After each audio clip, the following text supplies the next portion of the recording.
So now we have gone over how to do the 10-hour oil service change. That's by far the most important thing that you want to do, because you literally, as you saw in the video, there's metal shavings in your oil. You want to get them out. I wouldn't push it past 15 hours, and I can attest the fact that I had a lot of silver metal shavings in my oil. So that's the most important thing to do. The rest of the stuff regarding the 10-hour service, we're going to go over next. From talking to dealers, it doesn't sound like any of them really do this stuff, so it might be better for you to do it yourself, because they're probably going to skip over a lot of this stuff. I've got the Yamaha service manual, and I'm going to walk you through all the things that they say to do with the 10-hour service, and it's mostly checking things, but I think it's a great opportunity for us as new boat owners to also start learning a little bit more about our boats as we do this initial 10-hour service. Maintenance interval chart from the service manual, and since we've done the oil change, the very next thing that it says to do at the 10-hour mark is the fuel tank, to check the installation of the fuel tank. And I think this is another good thing for us to do. It's probably going to be fine, but you can even see this warning sticker: leaking fuel is a fire and explosion hazard, inspect system at least annually. I think it makes sense to actually go through this process of inspecting the fuel tank and getting a little more familiar with it. So I'm going to walk you through how we do that right now. Service manual, it says to inspect the fuel hoses and hose connections for fuel leakage, check the fuel hoses, check the routing, and then about how you should check the fuel tank. So first, for the fuel hoses, that one's pretty simple and easily accessible. Our fuel tank is over there. You go inside the engine compartment, you will see where the gas comes from in here and goes down into the fuel tank. So all you really need to do is just do a quick inspection of this hose, make sure the clasps are on, obviously nothing's leaking, and everything looks good. So that's it for that. That's easy enough. Now on to the fuel tank itself, which is underneath the boat. And to get to the fuel tank and look at it, you're going to have to pull up the carpet here and actually remove a big giant panel. I've taken off the carpet to uncover this big giant panel where we'll actually be able to open this up and see our fuel tank. You'll just need an Allen wrench to loosen up these 4 bolts. And I found it's easiest to just open it to the side like this. And there is our big giant fuel tank. Nothing too crazy here. Again, there's the hose where that we saw from the other side where the fuel comes in the engine. That is what I assume are both fuel pumps for both engines.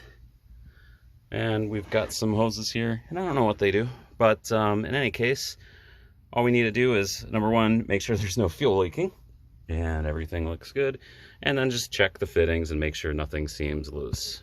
Checked everything out, everything looks good, no fuel leaks, nothing weird. Interestingly, there's a paper here that's taped to the underside of this, some kind of inspection paper from the factory.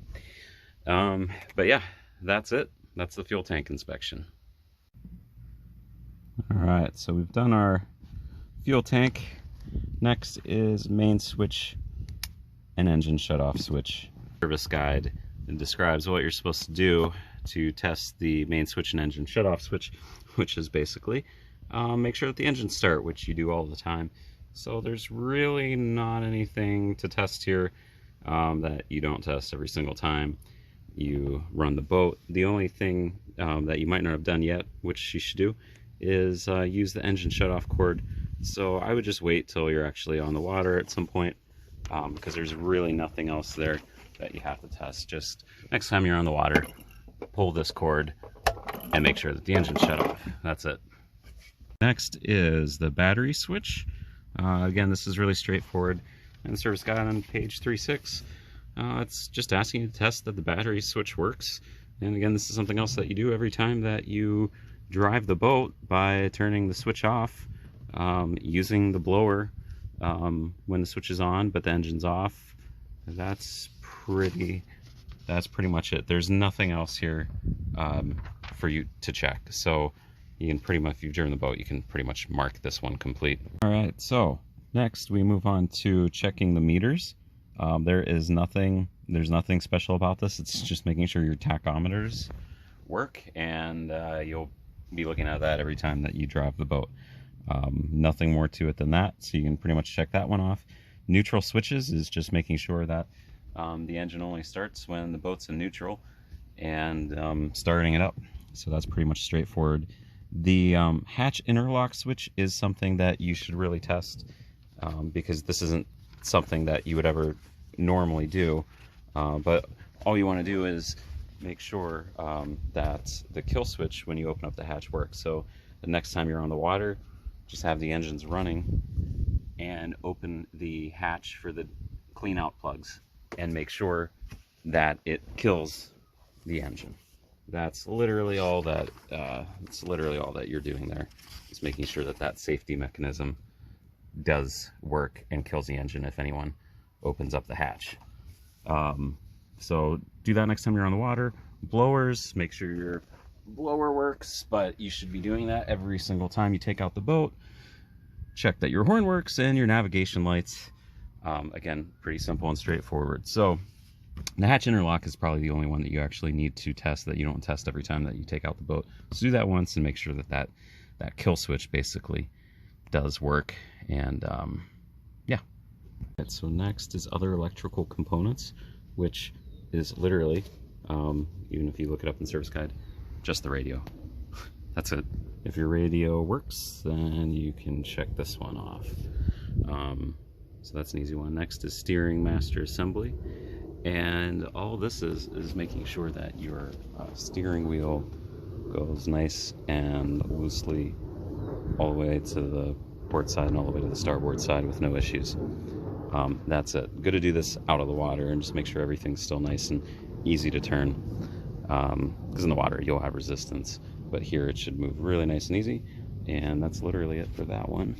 So you can check mark that one off pretty quick. Next is remote control levers, and what they mean by remote control levers is actually just your throttle.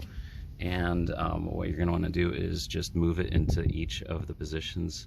First, keep it in neutral, and then check the shift gates. Shift gates should look when it's in neutral, and you should see that it's about identical on both. Then move your levers all the way into wide open throttle. The position in wide open throttle, they're equal and all the way up. Then put the throttles all the way into reverse. You can see that the shift gates are both all the way 100% completely down and closed, so it's good. So next we have inspect the drain plugs and checking the O-rings. There's really not much to this if you look at it. It says drain plug check. Make sure that there's no debris in the rings and on the O-ring. So basically making sure that there's nothing in the threads and nothing on the O-ring. So it does have you look at all of the drain plugs. I've always had these drain plugs tight inside the engine.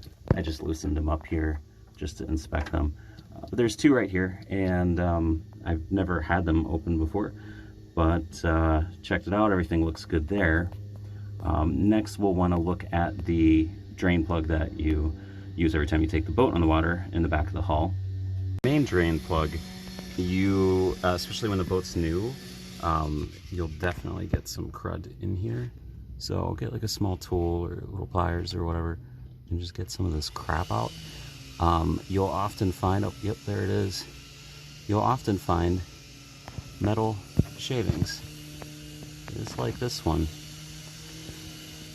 Just from, you know, the factory and whatever they're doing, and this comes out in your drain. And what could happen is if you leave those metal shavings in there, it could get caught up in the threads while you're closing your drain plug, and you could ruin these threads, or the metal shavings could ruin this gasket. So definitely take the time to clean this out, maybe periodically, to get that crap out of there so that you're not destroying your, because these are just plastic threads. You don't want to destroy your plastic threads on your drain plug. Wow, just look at all of this crap, all of this metal that I'm getting out of this drain plug opening. Here is all of the stuff that I just got that was sitting right there next to the exit of the drain plug. So we've done the drain plugs. Next, hull and deck check for damage. There's really nothing here in the service manual other than inspecting your hull, make sure there's no cracks, nothing, you know, nothing that's been damaged. So just take a nice look over the entire bottom hull of your boat. Easy enough. Windshield and seats, again, make sure your windshield and seats look good. Wakeboard tower, check installation. There's not really a whole lot to do there, and you've probably lifted the wakeboard tower up and put it down before. It does mention that you can check the tower wire for damage, and that's about it for that. Hatches, hinges, and packing seals, check installation. There's not really a whole lot to do here. In fact, it says to go to 315. Lid and hatch check, ladder check, access port cap check. These are all things that you're kind of looking at all the time, so nothing should be odd there. Could be a good time though maybe to check your clean out plugs and make sure that there's no, you know, debris in where you screw in the clean out plugs. Otherwise, those are all super easy. Now that brings us to checking the spark plugs. You don't need to replace them. I actually am planning to just replace them because you go through the same amount of work either way and it doesn't cost much money. So the first, here's what you'll need. You'll need 6 spark plugs if you have the AR210, and the type of spark plug is an NGK model CR9EB. You can actually get these from an auto parts store. So again, this is the these are the replacement spark plugs. Note, if you have a 212, it uses a completely different spark plug.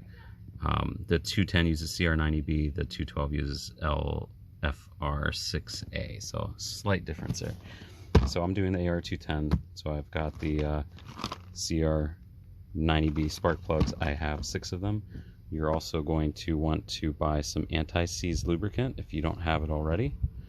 You will need your socket wrench, you'll need an extension. You'll need a 10mm socket to take off of the top of the spark plug holder, and then I would strongly recommend you get a spark plug socket. You will need a 5/8 inch spark plug socket. Again, this is a deeper socket, but it's got the rubber insert to take the spark plugs out. You'll also need a spark plug gap measuring tool, such as this one or this one. Interestingly, I ended up using both and splitting the difference because they seem to be slightly off from one another. And you'll use these to make sure that the spark plug gap is within the thresholds of what's specified here in the service manual. The spark plug gap on the 210 is supposed to be between 0.028 and 0.031 inches. I like this tool because it gives me a little adapter here that you can use to adjust the gap, and then you stick these in between the gap to kind of figure out where it's at. So in advance, since I bought the spark plugs just in case I found something wrong, I wanted to have the spark plugs to replace them. And what I just did is I went through and I adjusted the gap on all of these spark plugs exactly where it needs to be. So when I take the old one out, I can just swap this in and it's good to go. And I think that'll save me a little bit of time. But again, you don't have to replace the spark plugs. I just kind of figured it's the 6 spark plugs cost $23 or something like that for me. So I just said, well, why not? It's not any more work. All right, so let's go over how you replace the spark plugs. On the AR210, you have 2 engines and you've got 3 spark plugs per engine. These are the spark plugs. I've already replaced this one. I'm going to do this one next. But the basic process is you unclip this, you'll remove these 2 bolts, this will pop off, then you'll have access to unscrew the spark plug with your spark plug socket adapter, pull the spark plug out, inspect it, and or replace it. First you'll want to release this clip for the spark plug wire. That just comes off like that. Next, we'll remove these 2 bolts. You'll use your 10mm socket to remove these 2 bolts. You'll actually notice that they're not really tight on there. They're very, and everything with this is only about 9 foot-pounds of torque, which isn't a whole lot. As you can see, I've removed the 2 bolts. I noticed some white substance on them. I'm not sure if that was thread locker or anti-seize or what. Didn't see anything about it in the manual yet, so if you figure out if that's important or not, then apply perhaps thread locker or anti-seize. Honestly, I don't know. And then you will just wiggle this out, and it should just pop off. There we go. So you can just set this next to your bolts. Make sure you don't get any dirt in there. Make sure you don't get any dirt inside there. And down in here you can see our spark plug. Now I've got my 5/8 inch spark plug socket adapter with an extension, so I can get it in here. And you'll notice with this, I used almost no force to loosen up that spark plug. So yeah, when you go to tighten them, do not over tighten them. And there is our spark plug. So here's the spark plug. It looks exactly like I would expect, only 10 hours of use on the engine. I haven't checked the gap yet. Again, we're just looking for you know, a problem here or a problem in the gap. If you weren't going to replace the spark plugs, you'd want to check the gap and then correct it if necessary. The service manual says if the gap is off to just replace the spark plug altogether, which is another reason that I said, well, I'll just replace the spark plugs then while I'm at it. So again, the spark plug gap should be between 0.028 and 0.031 inches. I'm checking the spark plug that was in there and the gap on that, and it looks like it comes in at about 6.7, kind of on the low side, maybe 0.027 or 0.028, at least according to this spark plug gap measurement tool. My other one seems to put it a little closer to 0.3. In any case, I was probably a little on the shallower side. The gaps that I've measured for the new spark plugs, I think are a little bit more in the middle of those ranges. So I'm going to put in my new spark plug now and put that one aside. And here's the old spark plug compared to the new. You'll see they're identical. NGK are spark plugs. Before I put the new spark plug in, I'm going to put a little bit of anti-seize on the spark plug threads. Make sure that you don't get it anywhere near the tip of the spark plug, but just a little bit. I'm going to wipe it a little bit on the threads to make sure I never have issues with removing the spark plug. Now take your spark plug and put it inside your socket so it's seated in that rubber gasket inside the socket like that, and then we can hold this upside down. And then again, being careful to not drop anything else into your engine. Carefully put the spark plug in, lightly turn your socket so that you can make sure that you're properly threading it and you're not cross threading anything. So tighten it up, and I'm not going to use a whole lot of force. The book says 9 foot-pounds of torque, and I'd say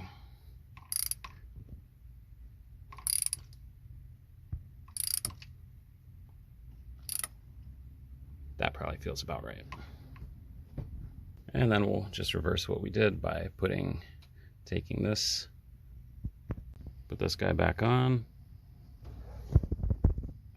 I like to just kind of wiggle it around a little bit just to make sure that that little metal coil is really situated on the top of the spark plug well. And then we'll put our 2 bolts back in.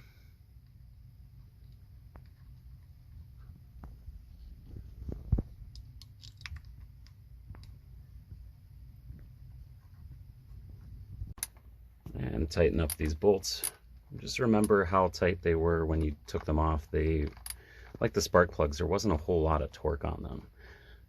So, I mean, we're just really, again, hand tightening to maybe that 9 pounds, let's say, of torque.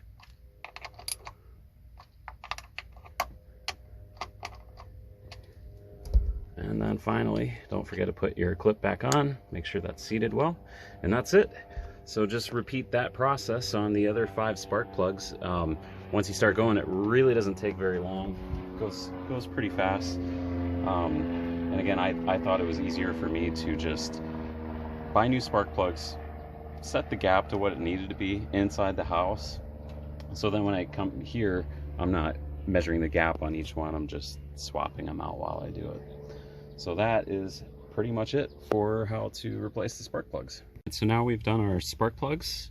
We checked installation or replaced them. Next is engine oil, which I already did earlier in this video. Note that the engine oil filters are not required to be replaced at 10 hours, but why wouldn't you? Especially when there's all those metal shavings in the oil. It's just easy to just replace the engine oil filter. So I would definitely do that at the 10 hour, even though it doesn't say you have to. Another thing that doesn't say you have to do at 10 hours is the air filter elements. Check for damage and dirt. You don't need to do that at the 10 hour, but it's so easy. So I just thought I'd point it out. It's good for you to familiarize yourself with this part of your engine as well. These are the air filter boxes. And to check the air filter, all you do is you release these 2 black metal clips. This lifts right up, and there you can see the air filter. You can easily take it out. Just make sure that there's nothing weird going on, that it's dry. Eventually later these will get dirty, and now you know how to replace them. Related to the spark plugs, after you've replaced them, I would strongly recommend hooking up your engine to the water, starting up the engine, turning the water on, making sure both engines run, just in case. And that way you figure out if you have any issues before you're on the water. So just like after the oil change, start up the engines, make sure everything's okay, and do the same thing after you replace the spark plugs too. Alright, so next on our 10-hour service is to check the water inlet strainers, check for damage or for debris. And if you look at this in the service manual, this is the water inlet strainer, and basically they have you remove it and check to make sure it's not contaminated and clean if it is.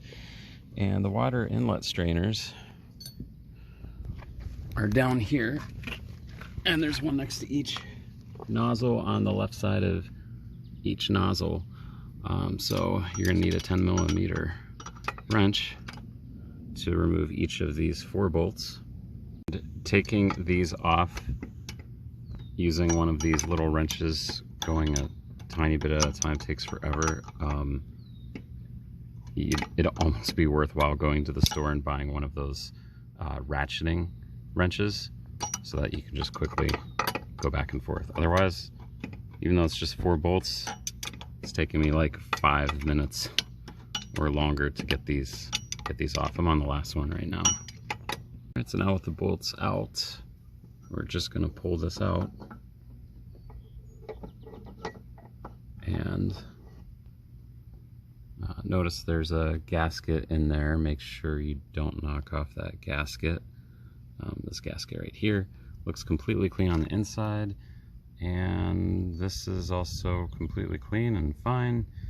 And yeah, kind of probably a waste of time, but it said to inspect it, and this is something that I guess you inspect to make sure it's not clogged periodically with the different intervals of maintenance that you do. So I'm going to put this back in, and the other one is on the other nozzle, and you just do the same thing over there. All right, now that we've checked the water inlet strainers, we're down to 2 things that are left in the 10-hour service, which are the intake grates to check for damage and the impellers. So I'll do both of these at the same time because they're basically right next to each other. So to check the intake grates, all you're going to do is get underneath your boat and scope them out. look for any damage. Hopefully you don't see any, since it's only been 10 hours since you've been driving the boat at this point. You can also look up in here and you can inspect the impeller shafts right here. You can do it through the clean out plugs too, but as you can see, I've got a really good view of the impeller shaft. So, and you can see the impeller in there. And this is something that you'll probably be doing from time to time, just from the top at least, making sure that you don't have any weeds. Otherwise, the impeller grate looks good on this side. And then we'll do the same thing over on the left side. And of course, I don't see any damage at all to the grates or the impeller. It says to make sure that the impeller shaft is not bent, and it is not. It looks good. So that is it. That is the full 10-hour service, right out of the service manual. Honestly, I'd recommend doing it yourself. If you have any technical aptitude whatsoever, you can watch this video. It's all pretty easy stuff. I'd recommend doing it yourself because, like I said at the beginning of this, it's a good opportunity for you to slowly start learning more about how your boat functions. And frankly, I don't think the Yamaha dealer does half of this stuff. I don't think they're pulling up that cover and checking your gas tank for leaks or any of that. Some do, but I think most of them are just doing an oil change. So hopefully this helps you learn more about your boat and have the comfort level to do the 10-hour service yourself, and then become more of an expert with your new boat going forward.